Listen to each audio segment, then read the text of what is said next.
العليم من الشيطان الرجيم بسم الله الرحمن الرحيم كيف يهدي الله قوما كفروا بعد إيمانهم وشهدوا أن الرسول حق وجاءهم البينات والله لا يهدي القوم الظالمين أولئك جزاؤهم أن عليهم لعنة الله والملائكة والناس أجمعين خالدين فيها لا يخفف عنهم العذاب ولا هم ينصرون إلا الذين تابوا من بعد ذلك فأصلحوا فإن الله غفور رحيم سبحان ربك رب العزة عما يصفون وسلام على المرسلين والحمد لله رب العالمين اللهم صل على محمد وعلى آل محمد كما صليت على إبراهيم وعلى آل إبراهيم إنك حميد مجيد اللهم بارك على محمد وعلى آل محمد كما باركت على إبراهيم وعلى آل إبراهيم إنك حميد مجيد اللہ تعالیٰ نے فرمایا کیف یہدی اللہ قوما کفروا بعد ایمانہم، ایسے لوگوں کو کیسی اللہ تعالیٰ ہدایت دیں گے جو ایمان کے بعد کفر کی طرف چلے گئے اور انہوں نے پہلے یہ گواہی دی تھی کہ اللہ کے رسول سچے ہیں اور ان کے پاس دلائل بھی تھے، سب کچھ ہونے کے باوجود اسی راستے پر پھر چلے گئے۔ واللہ لا یہدی القوم الظالمین، ایسے ظالموں کو پھر اللہ تعالیٰ راہ راست نہیں دیتے۔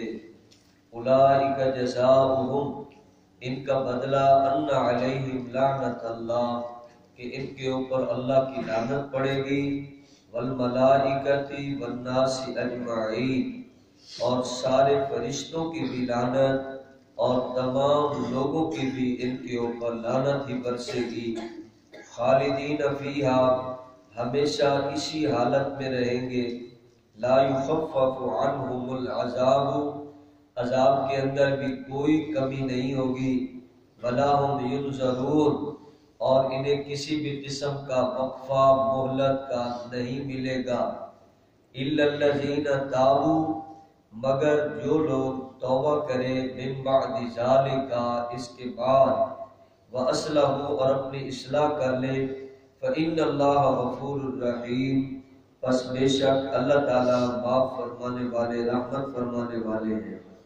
إِنَّ الَّذِينَ كَفَرُوا بَعْدَ إِيمَانِهِمْ، جو لوگ آج ایمان کے بعد کافر ہو گئے، ثُمَّ ازْدَادُوا كُفْرًا، پھر اسی کفر میں بڑھتے رہے، لن تقبل توبتہم، پھر ان کی توبہ ایسے قبول بھی نہیں ہوگی، وَأُولَئِكَ هُمُ الضَّالُّونَ، اور ان کا شمار گمراہ لوگوں میں ہوگا۔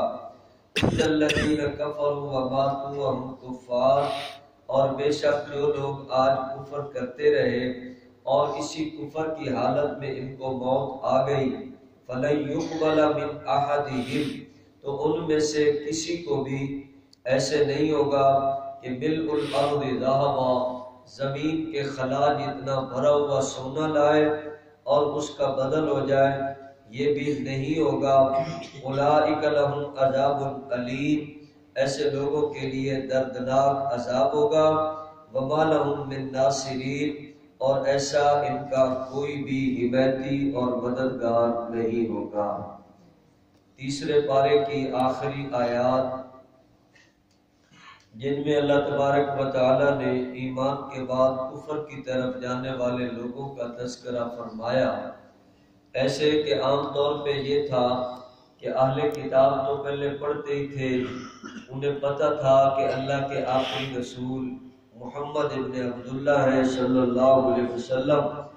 حضرت محمد الرسول اللہ کے آخری رسول ہیں، لیکن اس کے باوجود بھی کہ انہوں نے پہچان لیا، سب کچھ جان لیا، پھر بھی کلمہ نہ پڑھا، ایسے لوگوں کے اوپر بھی اللہ تعالیٰ کی لعنت پڑی۔ اور بعض ایسے یہود و نصارہ جن کی شرارت کا بھی بتایا گیا کہ وہ کہتے تھے کہ صبح ہم کلمہ پڑھ لیتے ہیں، شام کو چھوڑ دیتے ہیں، مطلب یہ ہے کہ اسلام نے ہمیں کوئی ایسی خوبی نظر نہیں آئی۔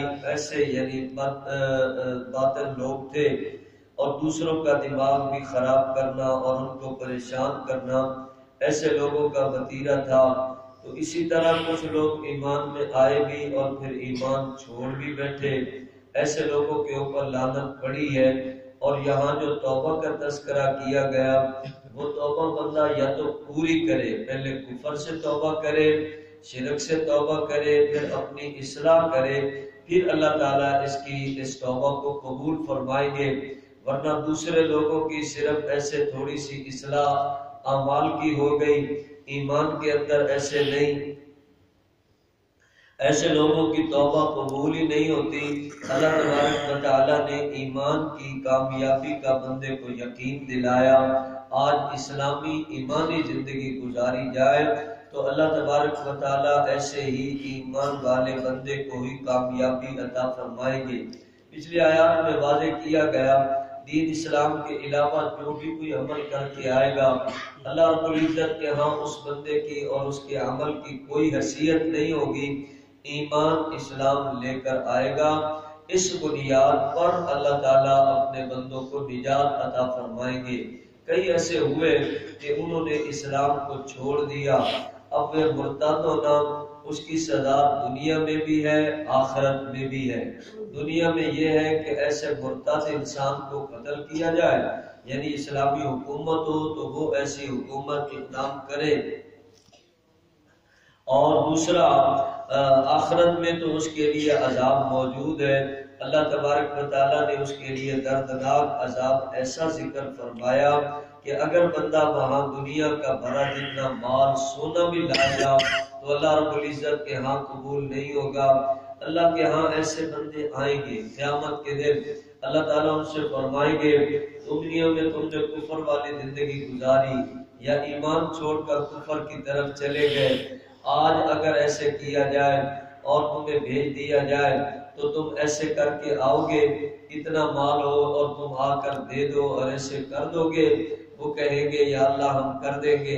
اللہ تعالیٰ فرمائیں گے کہ تم نے جھوٹ بولا ہے آج بھی، اور پہلے بھی تم اسی طرح کرتے رہے، تمہیں بڑا اچھا موقع ملا تھا، تم نے نہ تھوڑا سا کلمہ پڑھا اور نہ تم نے تھوڑا سا کوئی مال ایسے اللہ کے راستے میں دیا اور کوئی ایسا نظام نہ بنایا، تو آج تم جو بات کر رہے ہو یہ سب جھوٹ ہے۔ اللہ تعالیٰ تو جانتے ہیں، تو اللہ رب العزت فرمائیں گے کسی کو نہیں واپس بھیجا جائے گا، بس جو آ گئے سو آ گئے، آج ہی ان کے انجام کا اعلان ہوگا۔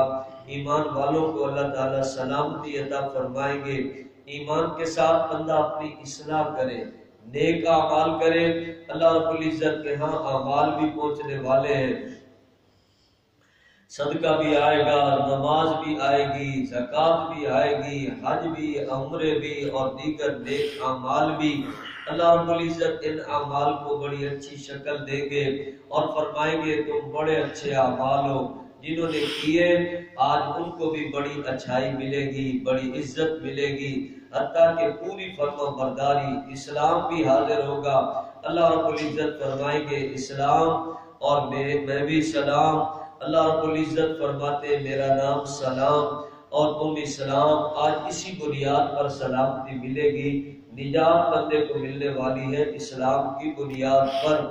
آج کسی کے دھوکے میں آ کر بندہ اسلام سے نہ ہٹے، ایمان نہ چھوڑے، اسلام پر قائم رہے، ایمان پر پکا رہے، اللہ تعالیٰ اسی کے اوپر نجات کا وعدہ فرما رہے ہیں۔ جو بندے بدل گئے ان پہ لعنت پڑی، لعنت کا مطلب رحمت سے دور ہو گئے، اللہ تعالیٰ کی طرف سے لعنت، فرشتوں کی طرف سے لعنت اور دوسرے انسانوں کی طرف سے لعنت، آخر انجام نہیں ہوگا۔ تو ایمان اتنا قیمتی چیز ہے، اس کی بندہ پوری حفاظت کرے اور اس کی حفاظت کا اللہ رب العزت سے سوال کرے اور اس کے بڑھانے کی فکر کرے، ایمانی ماحول میں رہے، اسلامی ماحول کو چلائے رکھے تاکہ بندے کو اسلام کا پورا یقین رہے اور اس کا عمل نصیب ہو جائے۔ اسی کے اوپر نجات ہے۔ یہ بہت بڑی انسان کے لیے آزمائش کہا جائے، امتحان کہا جائے، کیونکہ دنیا میں بڑے فتنے موجود ہیں اور انسان کے لیے رکاوٹ بنے رہتے ہیں۔ ایمان کے آگے رکاوٹ، اسلام کے اوپر چلنے میں رکاوٹ، نیک اعمال کرنے میں رکاوٹ بہت بڑی خرابی ہے، اور کہیں کوئی مفادات اور کہیں کوئی ایسے جرائم ہو جاتے ہیں، بندہ نقصان میں پہنچ جاتا ہے۔ تو ایمانی ماحول کو اپنایا جائے، اس کے لیے کیا ضروری ہے؟ وہ اللہ کی کتاب ہے، قرآن کریم ہے، اس سے ہمارا تعلق پھر نبی اکرم صلی اللہ علیہ وسلم، آپ کی ذات گرامی اور آپ کی پاک شریعت سے ہمارا ایسا پختہ دلی تعلق ہو، قلبی تعلق ہو، اخلاص والا تعلق ہو، ہم راضی ہوں اللہ کے اس دین کے اوپر۔ اس طرح پھر اللہ تعالیٰ ایمان کی حفاظت فرمائیں گے، بندہ ایمان لے کر جائے گا، یہ بہت بڑا خزانہ بندے کو نصیب ہو گیا۔ اسی کے اوپر اللہ تعالیٰ نجات عطا فرمائیں گے۔ جن لوگوں نے چھوڑا ان کی طرف سے کچھ بھی قبول نہیں ہوگا، اللہ رب العزت کے عذاب میں جائیں گے۔ ایمانی زندگی، اعمال صالحہ والی زندگی گزارنے کی اللہ تعالیٰ اپنی رحمت سے توفیق عطا فرمائے۔